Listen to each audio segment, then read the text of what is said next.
It can be really hard to keep up with all the changes in the slang that is used today.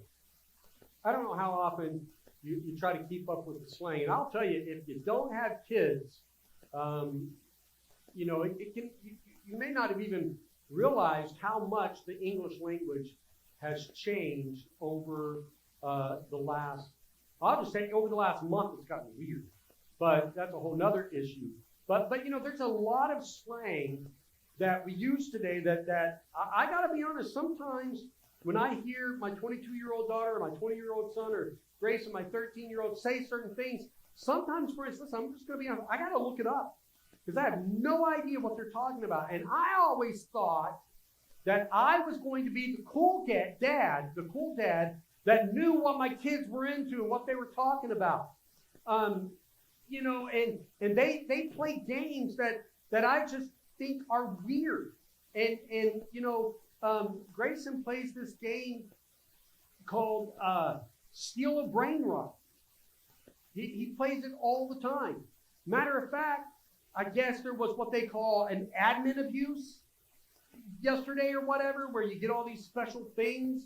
And he was sitting there and he had on the computer, he had on a Steal the Brain Rot, and then he has his iPad and he's playing the same game on both devices in order to try to get too much stuff. And I looked at it and I said, listen, they should change the name of that game from Steal a Brain Rot to Create a Brain Rot, because that is what it's doing. It is totally rotting your brain.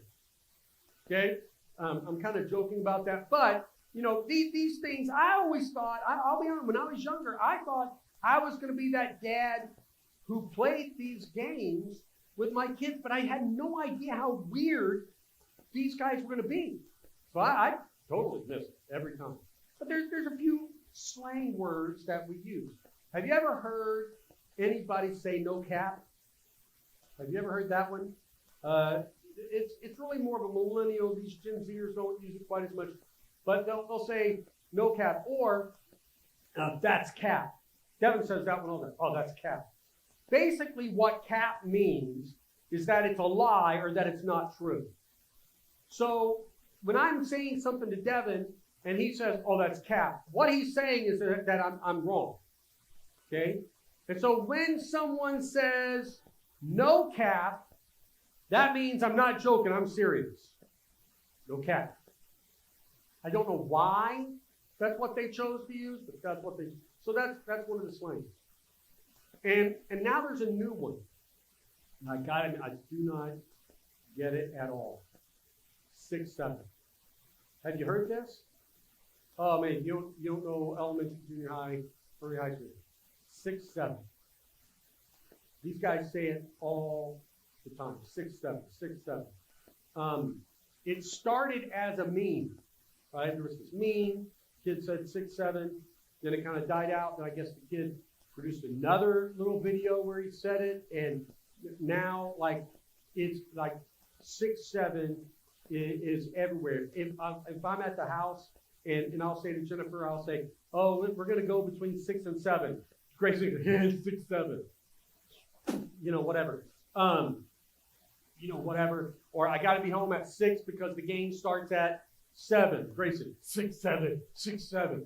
I'm just like, oh man, I'm gonna kill this kid. And I'm not even at a school.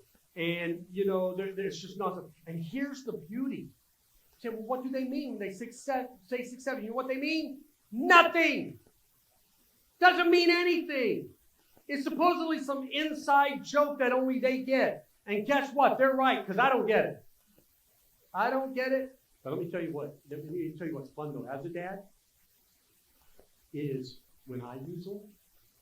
So when I go to Devin, I say, oh, Devin, that's cap. Dad, can you please stop? He's like, you're too old to say this stuff. He's like, Dad, that's messed up. Dad, stop saying that. I was like, no cap, man, no cap. Oh, Devin just loses it. And when I say it to Grace, Grace will be sitting there and I'll say, 6-7. Like, Dad, stop. Now what they don't know is that my goal is to use their slang so much that they hate it. And they will stop using it because I'm using it. Now, if I really, really want to mess them up, when I'm talking to Jennifer and they're not part of the conversation, but I know they can hear me, I use their slang. So I'll be talking to Jennifer. She'll be like, hey, did this happen, that happened? I'm like, no cap. Grace will be, Dad, stop. Now there's another slang that was used. It's a little bit older, but have you ever heard somebody talk about someone being salty? Okay, that one was popular a little while back. It was a little more of a millennial term, but when somebody talked about someone being salty, what it meant is that they were being angry, or they were bitter, or they were upset, basically for no reason. Wow, they're salty. Right? So basically, like you come in and someone's being kind of grumpy, it was like, man, they're salty today. That was the way it was used. And so it was slang. And listen, the language has changed, everything changes. But in this passage today, we're coming to the end of the book of Colossians. Today's the last day of our message in this series. And in this passage, Paul tells us that our speech needs to be seasoned with salt. In other words, he says, you need some salty speech. But when Paul says it, he's not saying it like our modern day slang that says that our speech needs to be full of bitterness and anger. Now, sometimes we do that. Let's be honest. It can be real easy to get bitter or angry, especially when you drive in Oklahoma. Let me tell you something. I drove in New York City. Nothing compared to the anger I face when I'm in Oklahoma City. And I'll tell you why. Because for some reason in Oklahoma City, people think it is okay to just stop in the middle of the road and go nowhere. Literally, coming out of my neighborhood the other day, a lady was just stopped in the middle of the road. Not over to the side, not parked, no hazard lights on, nothing. Stop. Checking her phone. Like, get out of the way! See, that was salty. That's not what Paul's saying. Paul's saying, don't scream at people. That's not what we're talking about here. But let your speech be full of salt. Here's the main point I have today. Listen, our speech needs to be salted with our love for Jesus. Our speech needs to be salted with our love for Jesus. In other words, when we love Jesus and we love Jesus well, it should be evident in the things we say, in our speech. Today, Colossians chapter 4, we're going to read verses 5 and 6. It says this, Paul says this, walk in wisdom toward those who are outside, redeeming the time. Let your speech always be with grace, seasoned with salt, that you may know how you ought to answer each one. So again, back to that main point. Our speech needs to be salted with our love for Jesus. You know, friends, here's something to remember. And it can be kind of heavy to hold on to this, but it's something we need to remember. And that is, people hear what we say even when we don't realize it. People hear what we say even when we don't realize it. I remember one time Jennifer and I had just taken a position at a church, and we were the youth pastors, and we had only been there a few weeks, 3 or 4 weeks, and we're this is even before we had Jane and Devin, we're this young married couple, and I remember distinctly, we were in Walmart, and we were arguing over what microwave to get. Okay, and I don't know about your arguments as married couples, but mine and Jennifer's arguments don't always stay on topic. I'm like, so we're arguing about the microwave, but that may end up into where my socks were the day before, or the dishes in the dishwasher not being taken out. All these different kind of things. And I just remember we were having a pretty firm discussion on this microwave, and as we're sitting there talking, this guy is right behind us, and he says, "Hey, Pastor Kendall." And oh man, I was like, great. And I turned around, and he goes, "Yeah, I haven't had a chance to meet you yet." Because when you're one of the pastors and you're on stage all the time, and at that church, I was also leading worship, everybody, this was a bigger church, this church about 400 people, everybody sees you, but you don't always get to know all the individuals, especially early on up front. And that's just a great example that your speech is being heard even when you don't know your speech is being heard. And so we got to remember that. In this passage we're looking at today, it's the end of the book of Colossians. And if you remember that theme that we've been talking about for the last several weeks, is that Jesus is the head of the church. It's talking about, in the book of Colossians, it's all about the fact that there is a church, but Jesus has to be that center. Jesus has to be that head. And if you read Paul's epistles in the Bible, in the New Testament, one of the patterns that Paul does is when he gets to the end of a book in the Bible, one of his epistles, he kind of throws out these different instructions and encouragements and these little reminders. And sometimes they kind of go together, and sometimes it's random little things. And so it can be similar to, I knew that today, I left earlier, Devin was coming a little later, and Grayson was going to ride with him. And I knew that the roads might be a little slick today, and with the fog and the different thing and all the rain. And so I said to Devin as I left, I said, hey, you need to be careful as you're driving today, because he's a younger kid, hasn't been driving as long. And I said, you need to be careful as you drive today. And it's just kind of a quick reminder, kind of a quick thing. And Paul does that in his letters. And so this little passage is one of those. And this is kind of Paul's final thoughts on some things about the church and our role in the church. And so what Paul says is, he says our speech needs to be salty. Now let me give you kind of a concept of an illustration I think might help us today. Today I got just this little glass of water, and I got some salt, right? This is just regular water. I don't know if you've ever had to maybe gargle with salt water, but there can be certain value in this. And we have our water, it's just water, and then you have your salt. And if you put this salt in, right, and you get it combined in there, especially when you stir it up. Now, we could go through all the science of it, but to be honest, I didn't do real well in freshman science and chemistry. But I know that there are little molecules in the water that are moving real fast, real tight together, depending on the temperature. And then you've got the salt, and then the salt, when it gets in the water, it breaks down, and then it doesn't dissolve. The science word today.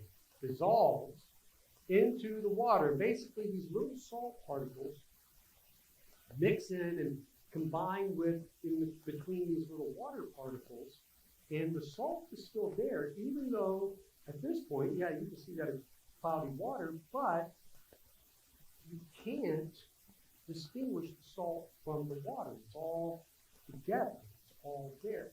Matter of fact, if I was to drink this water, even though I may not be able to see the salt, I would taste the salt. And if I decided I didn't want any salt in my water, I couldn't just say, well, you know what, the salt is right here on top. Maybe I need to dig a little deeper and then I'll get rid of the salt. It doesn't work that way. The salt is all throughout the water. It's all in there. And it would take extreme circumstances to separate the two. Okay? Because it's together. It's in every part of it. There's not a salt section and a non-salt section.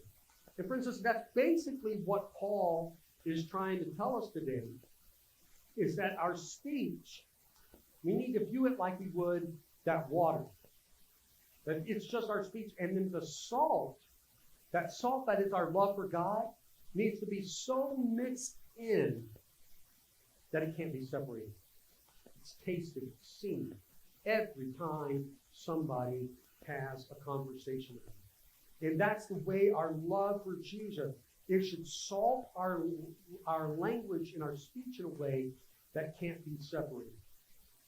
Paul says that we need to walk in wisdom, especially toward those who are outside. why is he saying that? Well, he's saying we need to have wisdom to connect with people where they are. Where they are. I don't expect a person to be living for Jesus when they don't know Jesus. That is an unrealistic expectation. And so I want you to understand that our wisdom that Paul is talking about, he's saying we need to have wisdom when it comes to working and living with outside people. Why? Because our language needs to be seasoned with salt, and we need to meet people where they are. We need to be aware of the way that we represent Christ. The way we represent Christ. So that's why Paul's saying, make sure you're thinking about the non-believers. He says that we need to be redeeming the time. In other words, making the most out of every opportunity. Making the most out of every opportunity. You guys know I like sports. I like watching football. I hate it when my quarterback has a wide open receiver for a touchdown. I know they're going to score, and they overthrow them by like 30 yards. Oh, it drives me nuts. That's not making the most of your opportunity. You have an opportunity, you blew it. Right? What Paul's saying is that we got to redeem that. We only have so much time. And friends, listen, we all play a role in the lives of the people we come in contact with. You play a role, and I believe it's a God-given role, in the lives of the people who do not know Jesus. And so in the church world, we often talk about having outreach and doing outreach. You got to do outreach. At every church I've been, that's been a major part of it.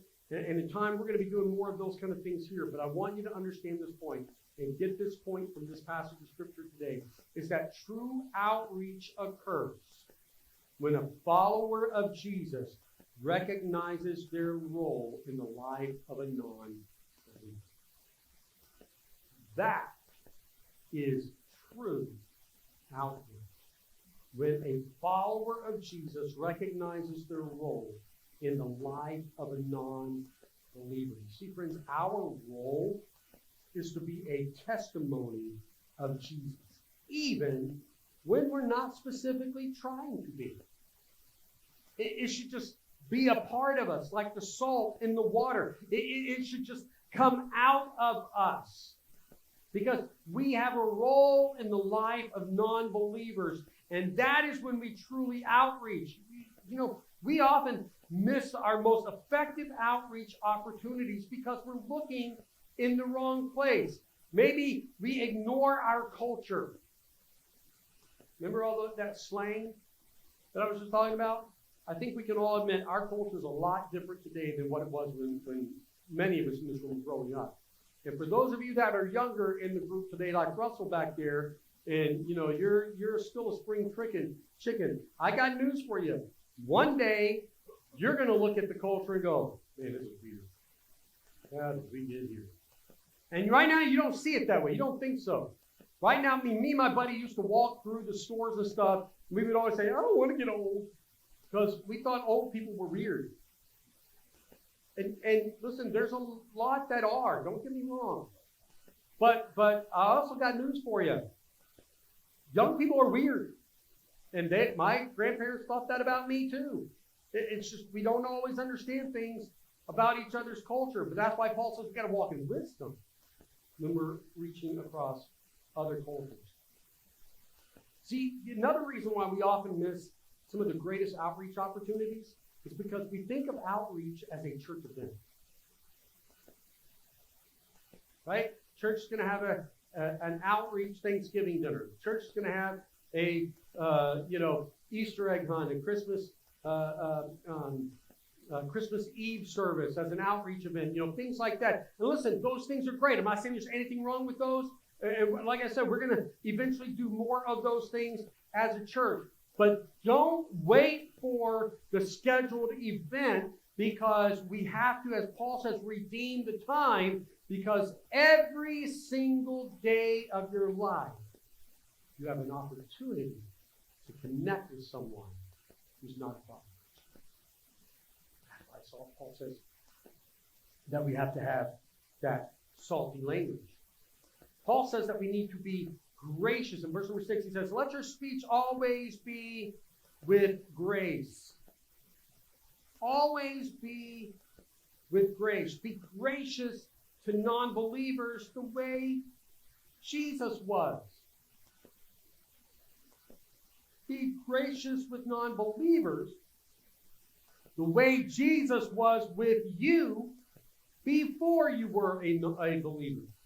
And if you're one of those people who grew up in church and you've always been a believer, no, you weren't.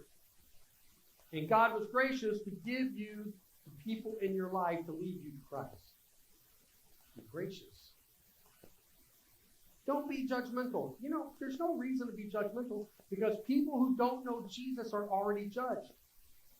In John chapter 3, when Jesus gave us the famous quote, for God so loved the world that he gave his only begotten Son, that whoever believes in him should not perish but have everlasting life. We sometimes forget to read down to John 14, 15, and 16, which is just impactful, when Jesus says that the Son of Man did not come to condemn the world, but that the world through him might be saved. Listen, if the one who is God, who is perfect, didn't come here to bring condemnation, we need to be.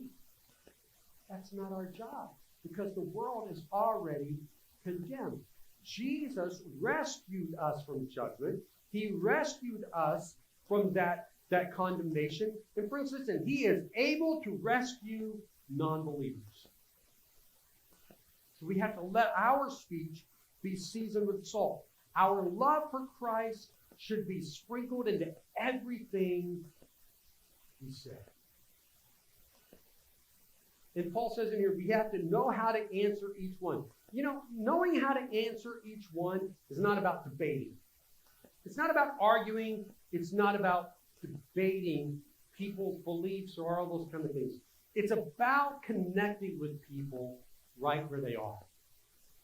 So learning about people, learning about their life, learning about their culture, so that you can have valuable conversations. Friends, here's the point that I'm making today. People should hear about Jesus. Should hear about Jesus when we talk. People should hear about Jesus when we talk, even when we don't say his name. Even when we don't say his name. We need to let the characteristics of Jesus come out of us. You know, people can learn a lot about us when they hear us talk.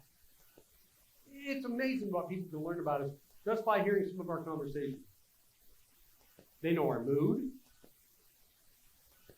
I can't tell you how many times I'll walk in the room and say one thing to my kids, and Devin, especially Devin, will go, we'll go with you. Right? So we can usually take a gauge of the mood. We can know a lot about someone's beliefs just by hearing a little bit of their conversation. We can know someone's intentions by hearing the conversation. Listen, the more skill you have at this, the better you can be at it. I'm not just the most super skilled, engaging in a conversation and getting, deep on things. Jennifer, there's a reason she's a therapist. I mean, that woman can get deep with anybody at any time. We've pastored a lot through the years, and I remember one time in particular, we had this man and his daughter who came to the church, and after church, I was talking with them, and we were just kind of talking and all this kind of stuff, and she wanted to meet Jennifer, and Jennifer was talking to somebody or whatever, and I talked to this family, this dad and daughter, for probably about 20 minutes, just great conversation. I had a good conversation, everything was great, and so I introduced them to Jennifer, and I went and did something, and I'm telling you, Jennifer is talking to these guys for like 5 minutes. 5 minutes, and I turned around and looked, and both of them are bawling their eyes out, pouring out their heart to Jennifer. And I'm like, what just happened? This this is weird, like crazy. And we get in the car, and Jim was like, did you know his wife died, about 6 months ago? Did not know that. Did you know that it was actually her stepmom, and, but she basically raised her since she was 2? Did not know that. I didn't know they live in the Bronx. I mean, that was it. I had nothing. Jennifer, she just has this way. And friends, listen, even if that's not necessarily your gifting per se, we can still connect with people when we let our speech be salted with our love for Christ.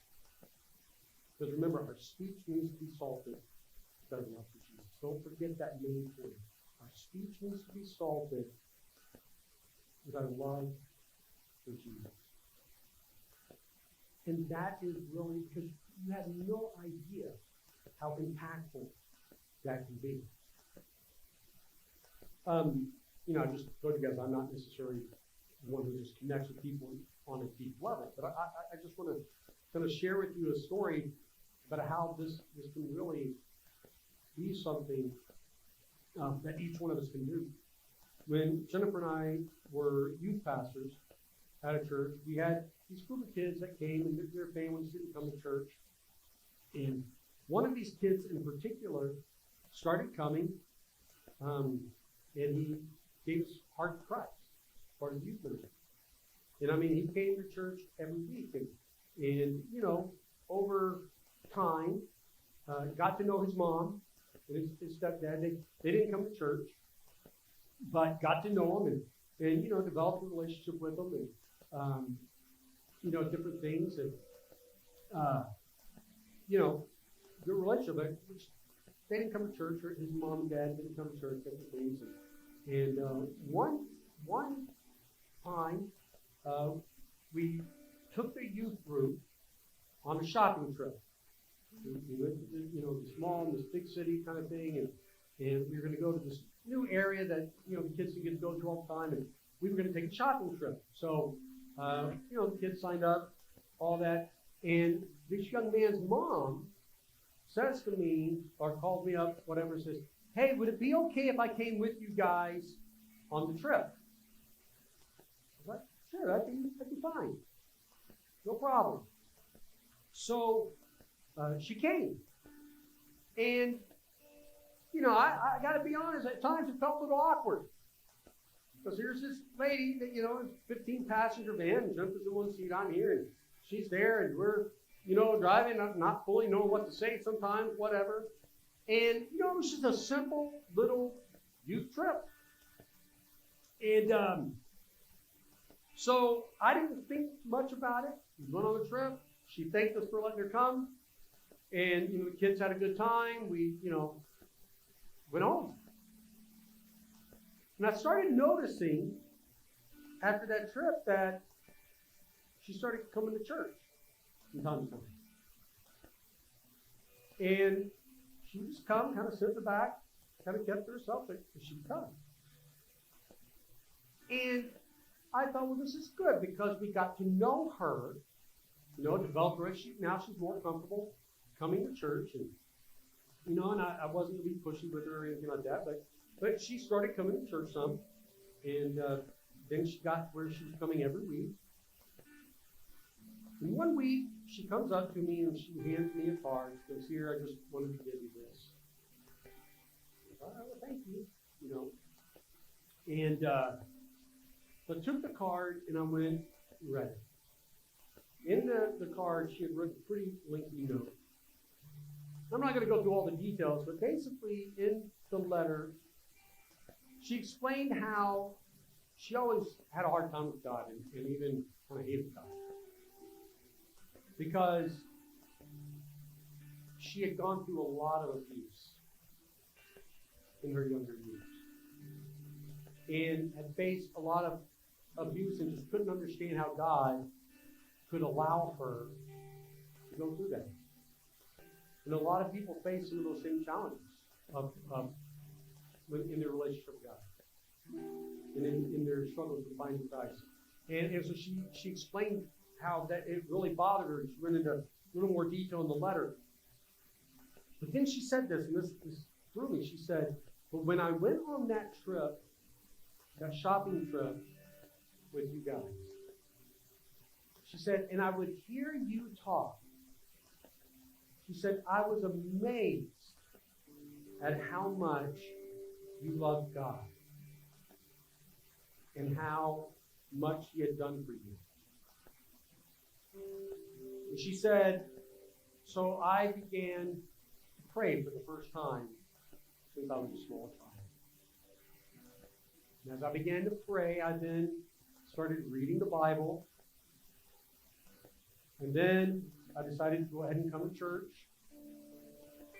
And she said, and I began to see, we'll go into all the details of the words she used, but she said, I began to see where Christ was in my life the whole time. And so I decided to give my heart to Jesus. Now, here's the crazy thing. You want to hear something crazy? I have gone back over that conversation in that band I've gone through it so many times, and to this day, I never remember talking about God, Jesus, my faith, any of it. I don't remember doing that. It wasn't that I was trying not to. It's just I don't remember that part of the conversation. And what that shows us, listen, is that when we love Jesus, it'll just come out of us. It'll just flow out of us. And you never know who's listening. You never know. And we have a role in the lives of a lot of people that need to know Jesus. So be aware of the people that are around you that need to know Jesus, and make the most out of those opportunities. Let the love of Christ be sprinkled into everything you say and do. The way you love Christ should come out of you. The way you love people, and let me just tell you, the Bible is very clear about this. If you don't love people, you've got to really ask yourself if you really love Jesus. I didn't say Jesus did. Bible does. Maybe not in those words, but it's there. The way we love people should come out. Friends, listen, when we keep, let's remember the theme of this book of the Bible. When you keep Jesus at the center, we're going to be the church that God intended us to be. When we keep Jesus at the center, we will be the church God intended us to be. How many of you want to be the church that God wants us to be? That's what I want. That's what I want. I want us to be that kind of church. The way we do that is to remember always focus on Jesus. Keep Jesus